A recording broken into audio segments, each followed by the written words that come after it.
Second Coming #1, written by Mark Russell, art by Richard Pace. This is from Ahoy Comics. Now, for those of you who watch my channel, you know I'm a big fan of Mark Russell, and whenever I talk about a new Mark Russell book, I always talk about his big hit comics like the Flintstones, Red Sonja, as well as like maybe Snagglepuss. That was another good book of his. But I also want to talk about a novel he wrote before he started getting into comics. And that book, that novel he wrote, was called God is Disappointed in You, which is a very Mark Russell-esque title to use. I have not read that book, but it sounds very promising.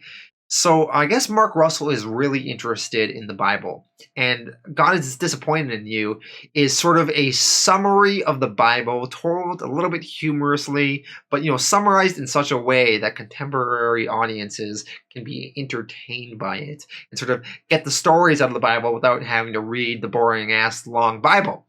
So Mark Russell is interested in religion, so it's interesting that he's doing this comic, and this comic is very unique. I've never really read anything like it.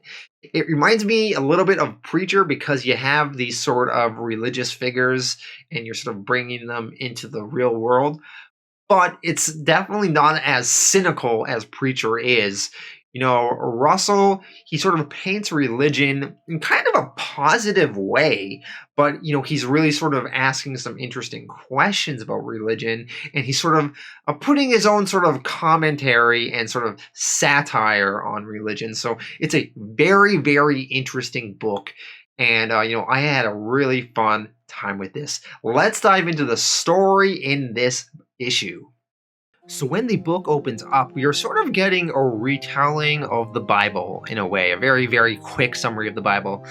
And it opens up and we are like thousands of years ago, and God is talking to Adam and Eve, and he says, "Do not be afraid." And he just kind of like pops up in that bush and is sort of yelling at them, saying, "Do not be afraid." But he, of course, scares them because he's yelling at them and he popped up out of nowhere. He's terrifying them, actually. So God tells them to not eat from the tree, of course, the tree of knowledge that Adam and Eve, of course, eat out of, right?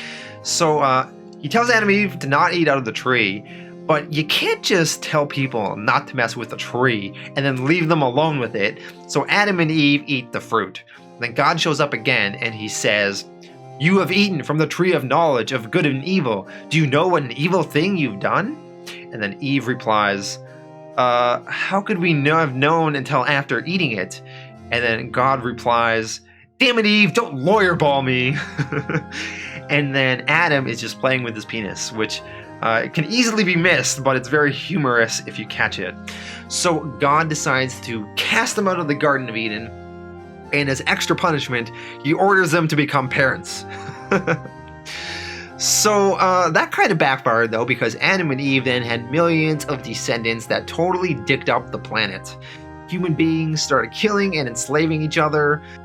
Keeping the human race from devouring itself became a full-time job for God. So God decided to invent law, and we see God here carrying the 10 Commandments. And law is sort of just another word for revenge. We see this adulteress who I guess, committed adultery, and she is stoned to death. So law didn't really make humans better people.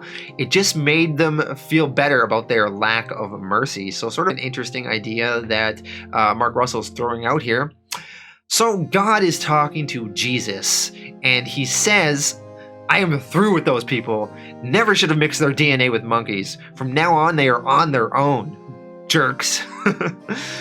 Which, for those of you who don't know, God was very active in the Old Testament, but is pretty hands-off in the New Testament, so I guess this is where we are sort of transitioning here.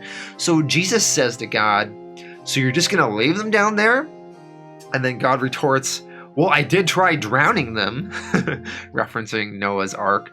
So Jesus says, "Well, I can give it a shot, help them in my own way." And God says, "Want to try your hands at the family business, huh? Well, why not?"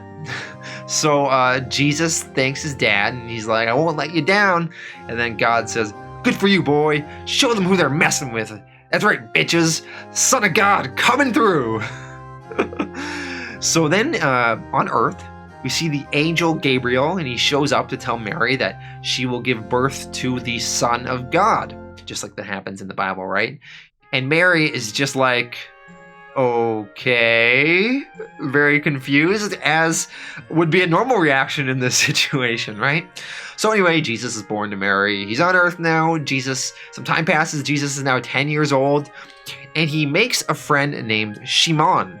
And Shimon has a bad family life, so Jesus welcomes the Shimon sort of into his own family, and they sort of become like brothers. Shimon learns to be a carpenter, just as, Jesus has done, as well as Joseph. And when Jesus is 30 and he's ready to sort of move on and start performing miracles and whatnot, he leaves his carpentry shop to Shimon. So Shimon, is very happy about this. Then you get a slight time jump, and of course Jesus dies around this time and is crucified on the cross. So God is watching this from heaven, and he's pissed. And he's sort of talking to himself as he's watching this, and he's like, "You're just gonna let them put you on trial?" Referring to Jesus. "What are you, an idiot? What's that cross for? What? Cheese and fucking crackers." So, God is reacting to watching his son get crucified on the cross. And when Jesus is back in heaven, God is like, 30 years? You only lasted 30 years down there? I was down there for a millennia. So Jesus starts stepping over to this portal. He's going to head back down to Earth. But God says, "Where do you think you're going?" Jesus retorts back, "I've got to go back. They still need me." And then God says, "Oh, no, you don't, mister." Jesus is like, "But I told them I would be right back." And then God's like, "I don't even want you looking down there until you learn to act like a real God." Letting them crucify the Son of the Almighty. How's that supposed to make me look?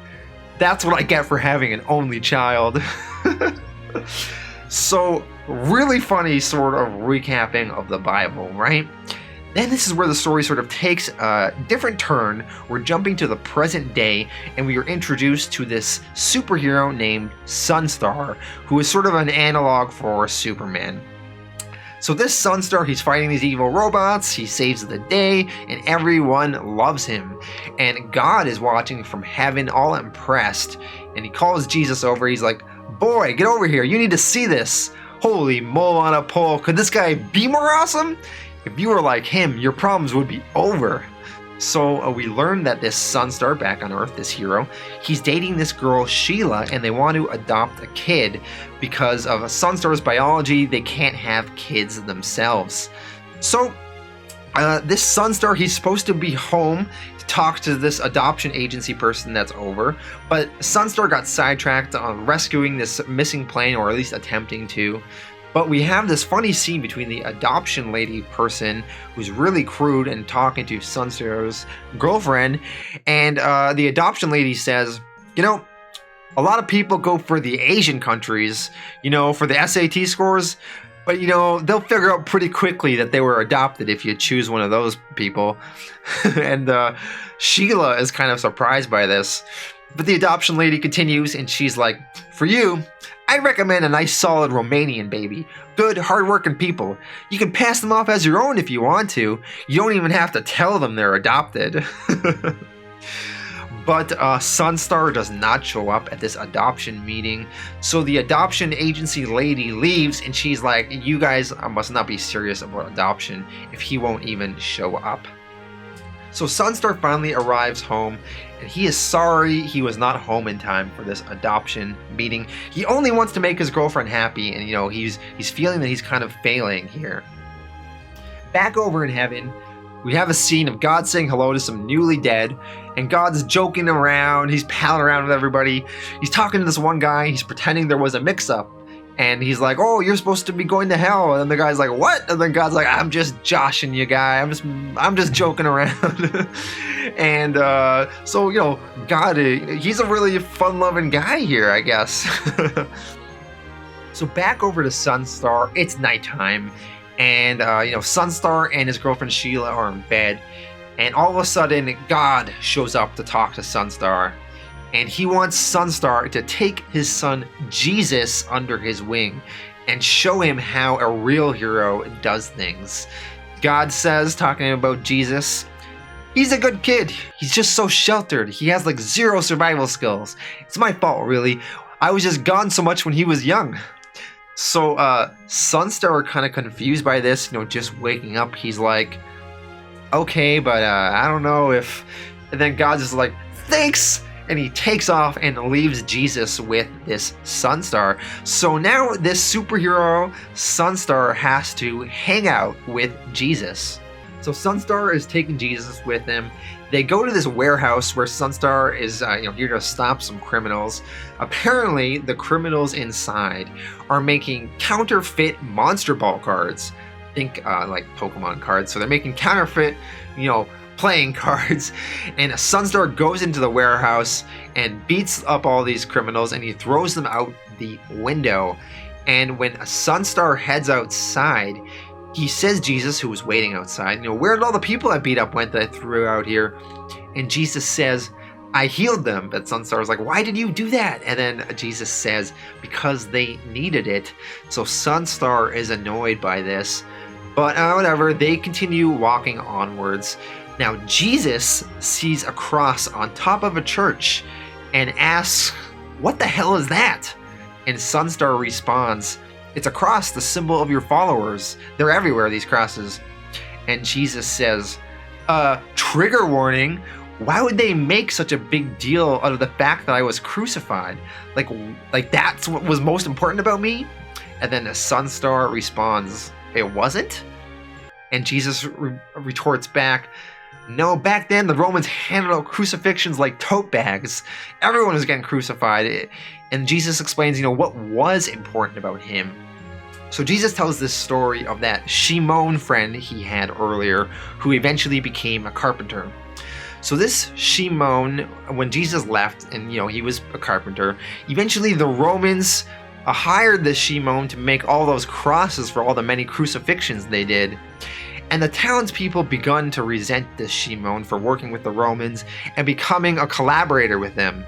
So they wouldn't talk to Shimon, and they would spit on him, and Shimon became so lonely because of this. And really, his only sort of real friend and family in the world was Jesus. And then, of course, one day he sees Jesus carrying the cross to his deathbed, and Shimon felt terrible, but Jesus was able to forgive this Shimon. And then Jesus, explaining to Sunstar in the present day, says what brings salvation to the human race, it's not punishment. The world isn't saved by violence, by bribery, or by power. It is saved by being brave enough to not be intimidated, by being honest enough to not be bribed, and when we fail, it is saved by one act of forgiveness at a time. And that is how the issue ends. So that was the opening issue of this book, and I thought it was really fun, really interesting, thoughts on religion, sort of Mark Russell sort of really hitting with that satire. I was raised Catholic. I'm kind of mixed on Catholicism today, but I was able to get, a lot of the references that they were talking about, and I loved, some of the funny moments Mark Russell had in this. I was definitely laughing throughout. And I thought it was really interesting, some of Mark Russell's thoughts in this opening issue. And you just don't see comics tackling religion in such a direct and sort of interesting, funny kind of way that you see in this comic. So I thought this was awesome. I'm going to give this one a 9.5 out of 10. And I'm really excited to see where we go in future issues and sort of what else Mark Russell is going to tackle in this book.